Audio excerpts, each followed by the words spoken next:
Welcome to quality education classes. आज एक problem कर रहे हैं जो कि काफ़ी ज़्यादा कॉन्सेप्चुअल प्रॉब्लम है और ये प्रॉब्लम मेरा सिंगेस बुक से है। और इसमें आप देख सकते हैं कॉम्बिनेशन ऑफ कैपेसिटर दे रखा है, तो हमको निकालना है potential difference across A and C के बीच में पोटेंशियल डिफरेंस निकालना है। तो सबसे पहले हम लोग को गिवन इन्फॉर्मेशन क्या दिया हुआ है वो ध्यान दीजिए। इसमें दिया हुआ है कि 5 माइक्रोफेराड कैपेसिटर के अक्रॉस जो चार्ज है वो हमारा 10 माइक्रोकुलम है। तो सबसे पहले हम 5 माइक्रोफेराड का कैपेसिटर है तो उसके क्रॉस कितना पोटेंशियल डिफरेंस होगा वो निकाल लेते हैं। तो C equal to Q by V हम जानते हैं, तो V equal to Q by C, और Q का वैल्यू 10 दे रखा है और C का वैल्यू 5, तो इसे कट गया तो हमारा V का कितना आ गया, 2 वोल्ट आ गया। अब इस सर्किट को मैं सिंप्लीफाई करता हूँ और सर्किट को सिंप्लीफाई करके मैं आपको बताता हूँ। सबसे पहले आप देख सकते हैं 354 जो है वो हमारा क्या है, पैरेलल में है, तो इसका इक्विवेलेंट क्या हो जाएगा, सिंपल हम लोग ऐड कर देंगे 354, तो 5 और 4 9 3 12, 12 माइक्रोफेराड हमारा इसका इक्विवेलेंट हो जाएगा। फिर उसके बाद हमारा क्या होगा, 4 माइक्रोफेराड होगा। फिर नीचे में अगर मैं देखता हूँ तो 4 और 2 जो है वो पैरेलल में है, तो उनका इक्विवेलेंट निकालूंगा। इधर हमारा 3 हो गया और ये हमारा 3 माइक्रोफेराड, वो हमारा 4 माइक्रोफेराड और नीचे का हमारा 6 माइक्रोफेराड।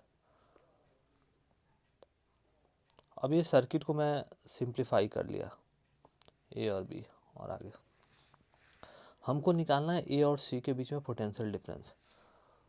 तो जब कभी भी हमको अगर बात करें कि ए और बी के बीच में जो पोटेंशियल डिफरेंस होगा, ऊपर वाले सेक्शन और नीचे वाले सेक्शन दोनों में सेम ही होगा क्योंकि दोनों पैरेलल ही हैं। और मैंने अभी आपको निकाला जो पोटेंशियल डिफरेंस 2 वोल्ट, तो 2 वोल्ट हमारे कहाँ निकला है, तो 2 वोल्ट हमारे ये जो पॉइंट आपको हम दिखा रहे हैं इसके क्रॉस हमारा पोटेंशियल डिफरेंस निकला है 2 वोल्ट।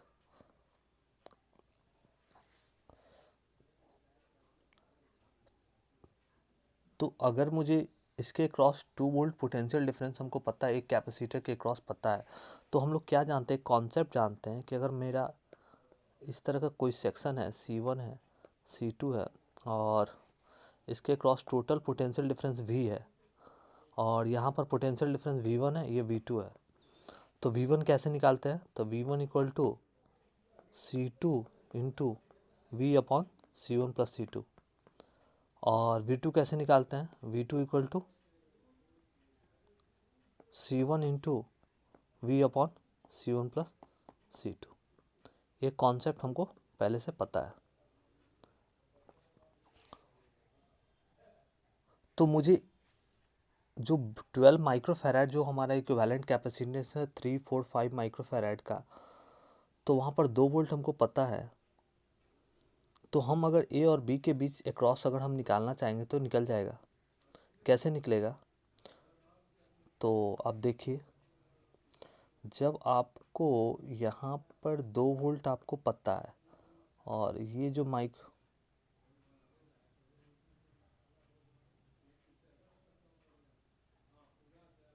4,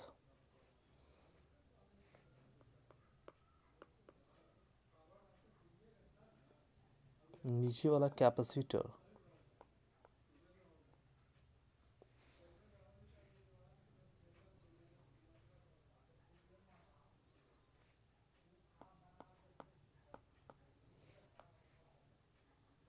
ये 3 है और 6 है।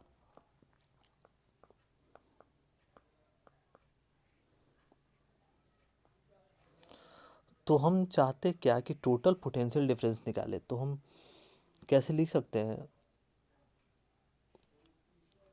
जो ये 12 माइक्रोफेराड है इस कैपेसिटर के क्रॉस पोटेंशियल डिफरेंस को हम लोग V1 नाम दे देते हैं, और टोटल जो हम पोटेंशियल डिफरेंस है क्रॉस इसके और इसके बीच के जो पोटेंशियल डिफरेंस है उसको V नाम दे देते हैं। ठीक है, तो हम लोग लिख सकते हैं क्या, V1 इक्वल टू क्या लिख सकते हैं, V1 equal to 4 into V upon 4 + 12, तो V1 का वैल्यू कितना दिया हुआ है 2, 4 × V अपॉन 12 4 16, 4 से कट गया, तो V का वैल्यू कितना आ गया 8 वोल्ट आ गया। मतलब ये चीज़ मुझे पता चल गया कि हमारा पोटेंशियल डिफरेंस जो A और B है, टोटल पोटेंशियल डिफरेंस जो है वो हमारा 8 वोल्ट है। अब मुझे नीचे वाले सेक्शन में हमको लगाना है, तो नीचे वाला सेक्शन का भी तो पोटेंशियल डिफरेंस 8 वोल्ट ही होगा, और A और C के बीच में पोटेंशियल डिफरेंस हमको निकालना है। तो हम लोग अभी जस्ट हम आपको बताएं कि नीचे वाले को मान लीजिए यहाँ पर V1 डैश और इसका V2 डैश नाम लिख दीजिए, तो V1 डैश इक्वल टू हम लोग क्या लिख सकते हैं 6 × टोटल V अपॉन 6 + 3, तो 6 × टोटल V हमारा 8 आया है, और 6 + 3 कितना हो जाएगा 9, तो ये कितना होगा 3 × 2 = 6 और 3 3 = 9, ये हो जाएगा 16/3, मतलब 5.33 वोल्ट जो है वो हमारा V1 डैश। अब V1 dash is nothing but potential difference VAC है, तो यही हमारा आंसर है।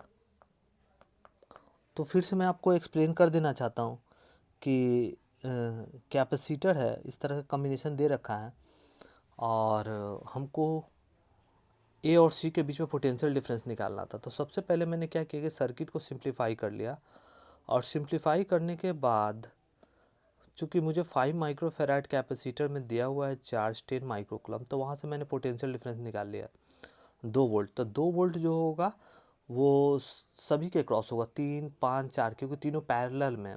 अगर तीनों का इक्विवेलेंट लेते हैं तो उसके क्रॉस भी हमारा 2 ही वोल्ट होगा, ठीक है। तो मैंने तीनों का इक्विवेलेंट लेके 12 माइक्रोफेराड लिख दिया, और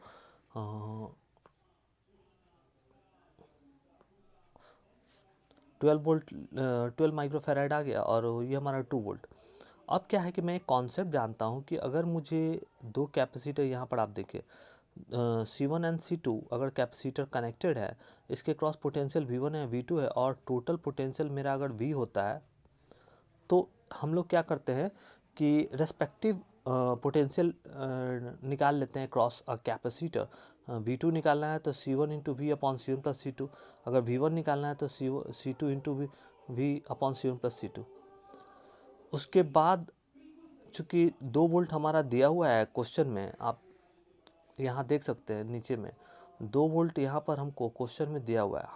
हम चाहते हैं कि A और B के बीच में हमारा पोटेंशियल डिफरेंस निकल जाए, तो हम क्या करेंगे कि कॉन्सेप्ट यूज़ करेंगे अपर सेक्शन में। तो अपर सेक्शन में क्या यूज़ कर सकते हैं, तो V1 = 4 × V। 4 क्यों लिखा, क्योंकि जिस भी कैपेसिटर के क्रॉस आपको पोटेंशियल डिफरेंस लिखना है, उसी सेक्शन में कोई जो दूसरा कैपेसिटर, उसका capacitance value into total potential difference across upper section divided by sum of capacitance value of individual capacitor of the upper section. तो 4 + 12 लिख दिए। उसके बाद मैंने सॉल्व किया, सॉल्व करने के बाद मैंने टोटल पोटेंशियल डिफरेंस कितना निकाला 8 वोल्ट। अब क्या है कि मुझे लोअर सेक्शन में पोटेंशियल डिफरेंस 3 माइक्रोफेराड कैपेसिटर के अक्रॉस निकालना है VAC। तो हम लोग नीचे वाले को V1 डैश और V2 डैश नाम दे दिया। तो V1 डैश निकालने के लिए क्या करना पड़ेगा, जिस भी कैपेसिटर के क्रॉस आपको पोटेंशियल डिफरेंस निकालना है, वो निकालने के लिए जो उसके उसी सेक्शन में जो दूसरा कैपेसिटर है, उसका capacitance value into total potential difference lower section divided by sum of the capacitance value of the capacitor in the lower section. तो 6 + 3 कर दिया, तो V का वैल्यू मैंने निकाल रखा है 8 वोल्ट। चूँकि अपर सेक्शन हो या लोअर सेक्शन हो, पोटेंशियल डिफरेंस तो मेरा 8 ही वोल्ट होगा, क्योंकि upper section and lower section both are in parallel. तो ये हमारा क्या हो जाएगा, V का वैल्यू हम लोगों ने 8 पुट कर दिया, और V1 डैश का वैल्यू कैलकुलेट किया 16/3, मतलब 5.33 वोल्ट आया। तो ये हमारा आंसर है, और ये क्वेश्चन काफ़ी अच्छा क्वेश्चन है, कॉन्सेप्चुअल प्रॉब्लम है। तो इसी तरह से हमने चैनल पर JEE मेंस, नीट PYQ और JEE एडवांस के PYQ को डिस्कस करते रहेंगे। हमारे चैनल को लाइक कीजिए, सब्सक्राइब कीजिए। मिलते हैं